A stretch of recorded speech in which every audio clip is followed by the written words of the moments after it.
Hey everybody, last night I had somebody hit me up requesting a video about how to install the Kel-tec Sub 2000 sling. So in this video we're going to cover how to install that sling along with a few other installation things I didn't cover in the other Kel-tec video. It gives me a chance to kind of play with more stop motion stuff, and also, if you can hear me right now, some video narration stuff, audio stuff. Hopefully it sounds a little clear. So let me know what y'all think.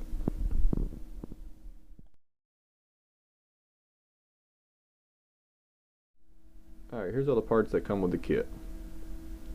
Okay, the first thing you need to do is install the receiver washer onto the screw. Alright, after you got that, you want to install the sling swivel onto that same screw also. Now at this time you could also install the big washer. It's the bevel washer, but I found that washer pretty much useless, and it does nothing but make the fit too tight. Alright, now you want to go ahead and install a small washer that you're about to remove from the firearm. I'll show it here in a little bit. That's the washer. Alright, now go ahead and go to your firearm and unscrew the pivot screw. It's the one behind the rear sight post. You want it on the left side. That's the washer I'm talking about that you would put on the sling screw.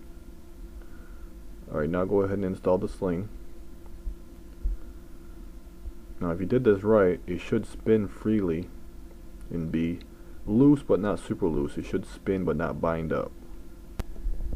Alright, about actually installing the sling itself, there's many different ways to do it. Here's a quick diagram that came with how they like to do it.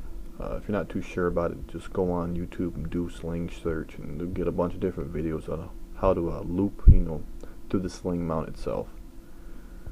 Basically all it is, you loop to the front and loop to the rear. Now you could also do a loop all the way around just that one pivot sling point on the firearm, but due to the weight of the Kel-tec, your pivot point will be bad and your weight ratio will be a lot in the rear. The firearm will be wanting to nose up on you a lot.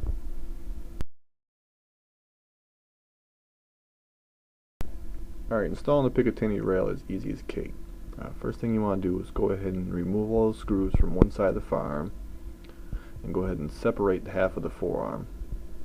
Alright, once you did that, you can remove this little plastic piece. I believe it's a filler piece. Perhaps it was an improvement over the old Kel-tec 9. Yeah, that's a little history lesson for y'all. There was basically a old version of this same thing pretty much, but it made out of steel and a lot more expensive. I don't know, we'll talk about that later. Let's get back to the video. Anyways, go ahead and install the Picatinny mount. It sandwiches in between both of them. It might take a little bit of muscle to squeeze it down there, and you might have to pound it a little bit. But then go ahead and install all the screws, and then you're able to slip on whatever mount you want to slip on. And there's me giving a cheesy ass thumbs up.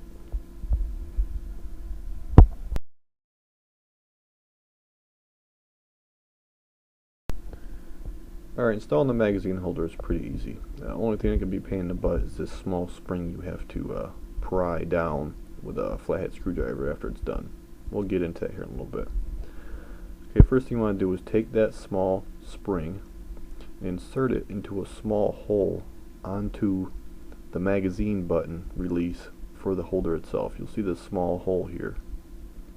Go ahead and stick that spring into that. See that big end? You want to go ahead and stick that big end into that hole, like so.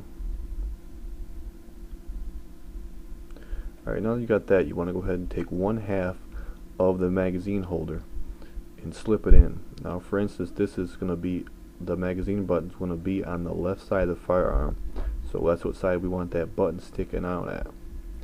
I'm going to try to make sure that this is on the left side, therefore I don't have to reach across to push the button. Now then, so simply what I'm going to do is slip in the button like so with the spring installed, and there'll be a small channel where both the button and that spring can fit into. Now you want to make sure you cant that spring a little bit out of the way. You want this out of the way so when you sandwich the two halves together, that spring won't be in the way. That's that spring you're going to have to fiddle with later. Alright, now you go ahead and take your firearm.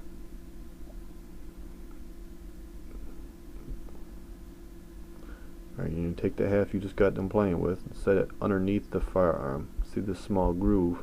This is the groove that fits into that channel of the buttstock, if you will. You'll take the other half like so, and they'll sandwich it down in there, kind of pinching it both together. As it pinches it, it'll tighten it to the stock itself.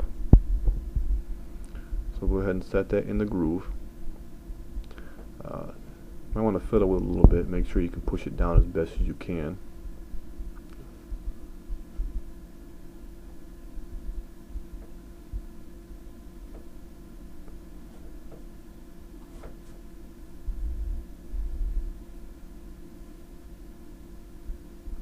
Alright, once you feel you got it pretty good in there, go ahead and take the other half and go ahead and sandwich it down. Be sure to try to make sure that magazine button comes up through that hole, like so. Then go ahead and push it down real good, and then go ahead and take your applied screws that come with the kit and screw them down.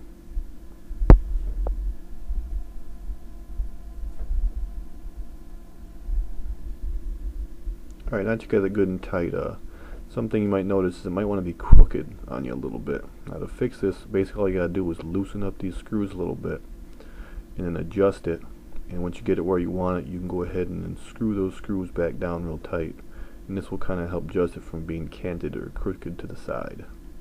The next thing we're going to talk about is doing that screw. Now, as you can see, that spring you got in there, you got to push that spring down into that groove, and this will activate the button. Now what you want to do is take just a simple flathead screwdriver and push that end back into that groove, and it should look like that when it's done. This will let the magazine pressure go.